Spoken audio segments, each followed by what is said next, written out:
Okay, so I was originally going to type this out, but I don't have time, and tomorrow night will be too late. So I'm going to film this real quick. I just came from, I just saw Thor: The Dark World tonight, and gotta tell you, I loved it. Thought it was great. This was one of the better Marvel movies I think I've seen. When I say that, I kind of like hold Avengers in its own category as far as a Marvel movie goes, but for all the other ones, I would put this up there for me personally with Iron Man and Iron Man 2. I thought it was way better than the first Thor. The first Thor is good in its own right. This is way better, in my opinion. You see more of Asgard. You see more of Thor actually being Thor, which is something you really didn't see a whole lot in the first movie. They kind of like built up to him becoming Thor as we know him, you know. In this, he is Thor in his own comfortable, you know, environment, which is really cool. The triumphant return of Loki, that was pretty awesome. Every time he comes on screen, I do a little flailing session just because I think Tom Hiddleston's a badass. And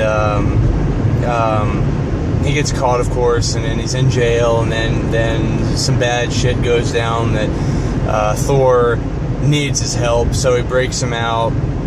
Blah blah blah. You know, I'm not going to give any spoilers away for this, but suffice it to say, Loki's awesome, as he is always awesome, and I really liked seeing him again.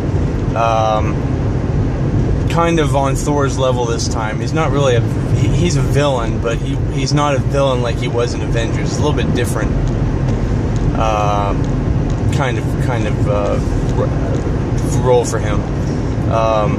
Then, I mean, you've got Christopher Eccleston as Malekith the Accursed, Dark Elf. Didn't have a whole lot of lines, to be honest. He was in it. He was in it. He was obviously the villain, but he didn't talk a whole lot. He didn't have many lines to say. Which isn't. I mean, when he was on screen, he was a menacing figure, and he was scary looking. I would believe that he would kick my ass, and I wouldn't want to mess with him. And I thought he played that part very well. Overall, the movie was awesome. It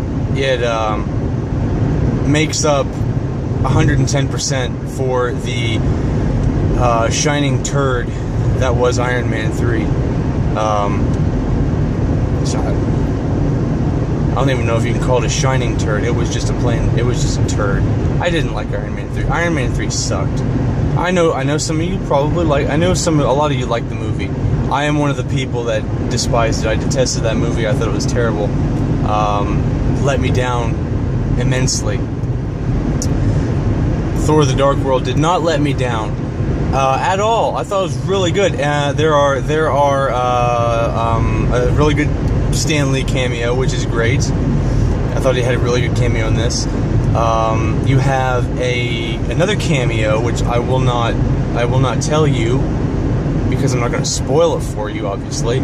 But I will say that when you see this cameo, if you're like me, which none of you are like me, but if you were like me and you saw this cameo, this particular scene, you would flail and clap your hands and just, you know, turn into a wild-eyed, drunken schoolgirl, which I did.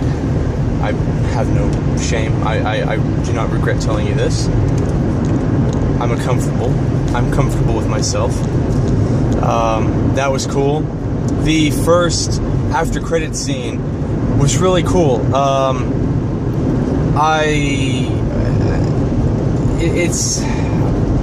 It's already been talked about on Facebook and the webs, but I'll say that it ties into Guardians of the Galaxy and a bigger plot point, I think, which we'll probably be seeing maybe in Guardians, maybe in future MCU movies. There's another scene at the very end of the credits that's it was cool. It wasn't like, ooh, awesome. I mean, it was cool. It wasn't my favorite one. I think the one during the credits was better. It's more, I think I'll say that the one at the end, I believe was put into the movie with the ladies in mind.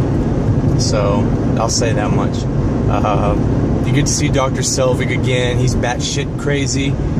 He's had a god in his head, and he's trying to cope with this, and he's not doing a very good job. You have Darcy, who's played by Kat Dennings, and she's so hot. And I like Darcy a lot because she's cool and she's really pretty. And then Natalie Portman, and she's okay. And overall, the movie, I liked it a lot. I've already said that. Very good.